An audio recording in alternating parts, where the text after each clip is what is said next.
Friends, आज की कहानी है अपने से 15 साल बड़े जीजा से विवाह कर ले, जो 2 बच्चों का पिता भी है। भाग 9। फ्रेंड्स, कहानी के सभी भागों के लिंक नीचे डिस्क्रिप्शन बॉक्स में दिए गए हैं। गीतिका ने कमरे का दरवाज़ा खोलकर जैसे ही कमरे में प्रवेश किया, सामने कुर्सी पर बैठे इंसान को देखकर वह एकदम से ठिठक गई और घबराहट के मारे वापस जाने के लिए दरवाजे की ओर मुड़ गई। तभी उसे पीछे से उस इंसान की आवाज़ सुनाई दी, रुक जाओ गीतिका, कब तक भागती रहोगी। उस आवाज़ को सुनकर गीतिका के कदम एकदम से रुक गए। गीतिका ने फिर पलटकर उसे देखा, क्योंकि गीतिका को विश्वास ही नहीं हो रहा था यह वही है। तब उसने गीतिका को कुर्सी पर बैठने को कहा और मेज पर रखी घंटी बजा दी। घंटी की आवाज़ सुनकर एक सेवक अंदर आया और बोला, जी भैया जी। तब उसने सेवक से कहा, 2 चाय लेकर आओ। हाँ, अदरक और इलायची डालकर बना कर लाना। तो वह आश्चर्य से उसे देखने लगा और बोला, 2 किसके लिए भैया जी, आप तो चाय पीते ही नहीं हैं। सेवक की बात सुनकर वह बोला, आज मैं भी पीऊँगा। उसकी बात सुनकर गीतिका एकटक उस इंसान को ऐसे देखने लगी जैसे पहचानने की कोशिश कर रही हो, क्या यह वही है या कोई और। गीतिका को एकटक देखते हुए देखकर उसने गीतिका से पूछा, क्या देख रही हो। तो गीतिका बोली, यही कि तुम समीर हुई हो ना, या कोई और। तो वह बोला, मैं समीर ही हूँ गीतिका। गीतिका ने कहा, तुम्हें तो चाय कितनी पसंद थी, तुम कॉलेज में भी 2-3 बार तो चाय पी ही लेते थे, फिर तुमने छोड़ कब दी। समीर बोला, उसी दिन जब तुम मुझे छोड़ कर गई थी, उस दिन तुम्हारे साथ ही मैंने आखिरी बार चाय पी थी। गीतिका बोली, फिर भी तुम्हें आज तक याद है मुझे अदरक और इलायची वाली चाय पसंद है। समीर बोला, गीतिका मुझे सब कुछ याद है, मैं कुछ नहीं भूला हूँ, मैं आज भी तुमसे उतना ही प्यार करता हूँ, मैं बिल्कुल नहीं बदला हूँ गीतिका। गीतिका बोली, पर मैं बदल गई हूँ। समीर बोला, मुझे सब पता है।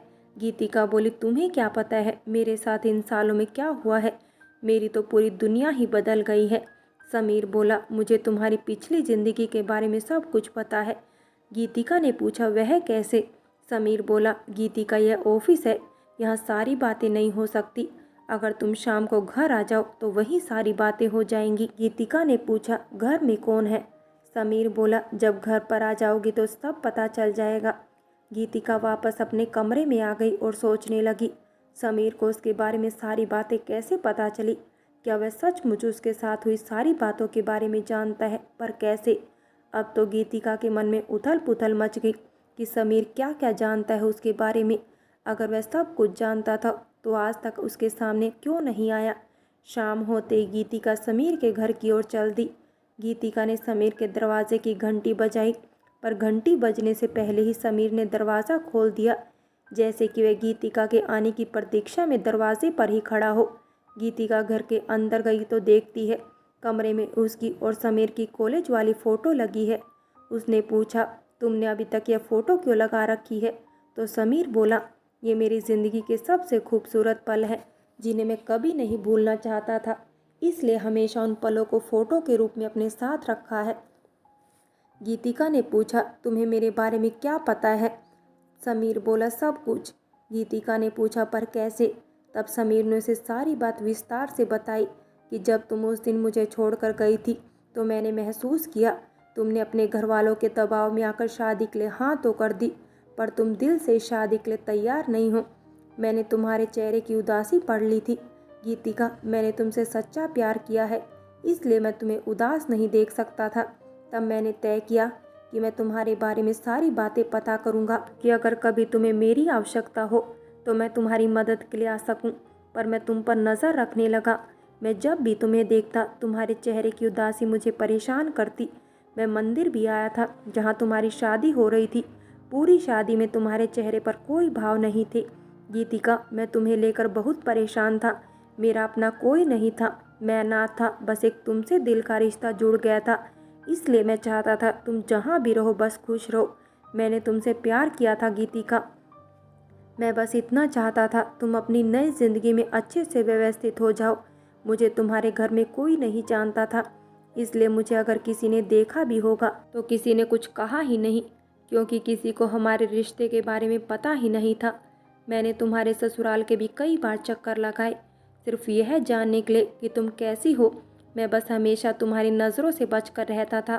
ताकि कभी तुम्हारी नज़र मुझ पर ना पड़े और तुम मुझे लेकर परेशान ना हो जाओ। फिर मैंने देखा धीरे धीरे तुम अपनी गृहस्थी में व्यवस्थित हो गई हो। तुम बबीता को स्कूल छोड़ने व वापस लाने जाने लगी। मैंने कई बार तुम्हें बाजार में खरीदारी करते हुए भी देखा। अब तुम मुझे खुश दिखाई देती थी और मेरा कॉलेज भी पूरा हो गया था।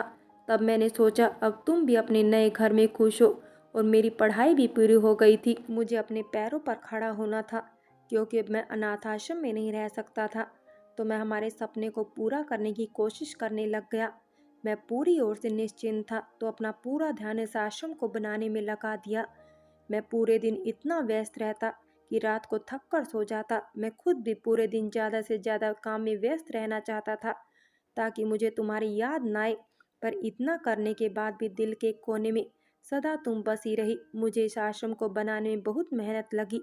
बहुत से लोगों से मदद मांगी, कुछ ने मदद की भी, कुछ ने ऐसे ही बातों में टाल दिया। पर कुछ भले लोगों की मदद से आश्रम शुरू हुआ। मेरा काम देखकर फिर कुछ स्वयंसेवी संगठनों ने मेरी मदद की और हमारा सपना कुछ हद तक साकार होने लगा। इन सब में इतना व्यस्त हो गया कि मुझे लगा कि तुम भी अपनी गृहस्थी में व्यस्त हो तो मैंने तुम्हारी ओर ध्यान नहीं दिया।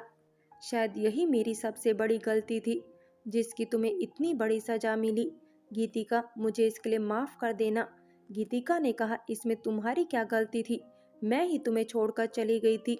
समीर बोला, नहीं गीतिका, मैंने तुमसे वादा किया था भले ही मैं तुम्हारी खुशी में शामिल ना हूँ पर तुम्हारे हर दुख के क्षण में तुम्हारे साथ रहूँगा।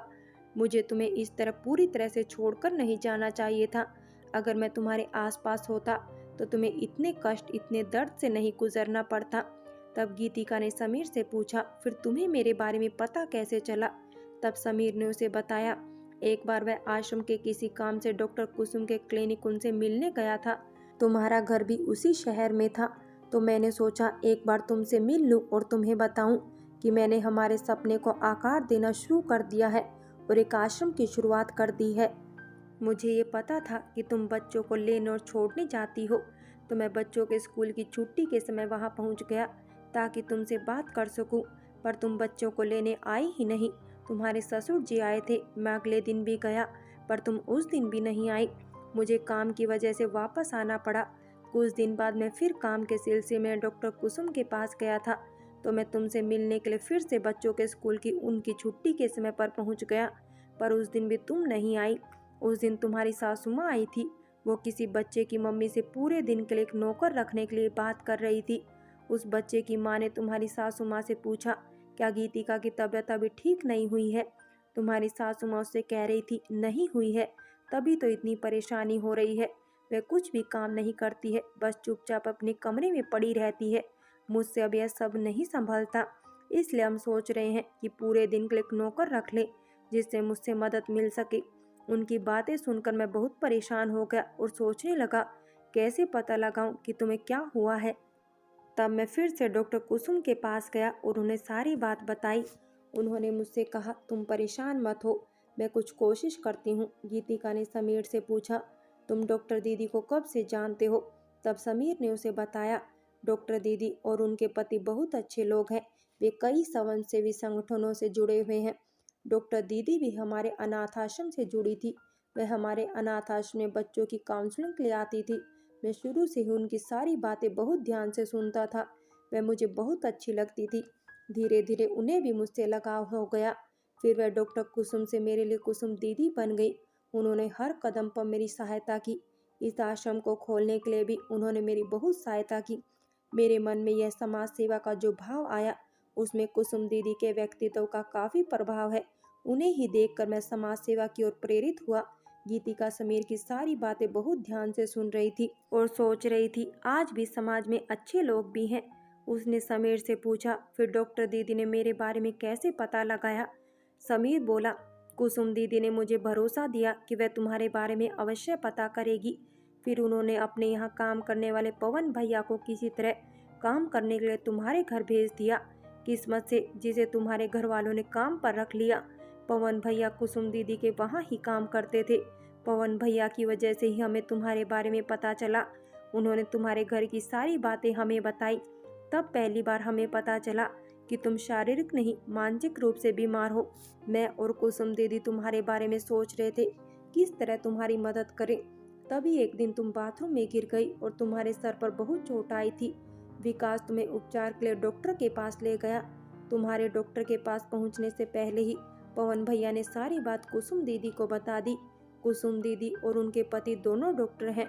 शहर के ज्यादातर डॉक्टर एक दूसरे को जानते हैं। कुसुम दीदी के पति भी उस डॉक्टर को जानते थे जहां तुम्हें सर की चोट के उपचार के लिए विकास लेकर गया था।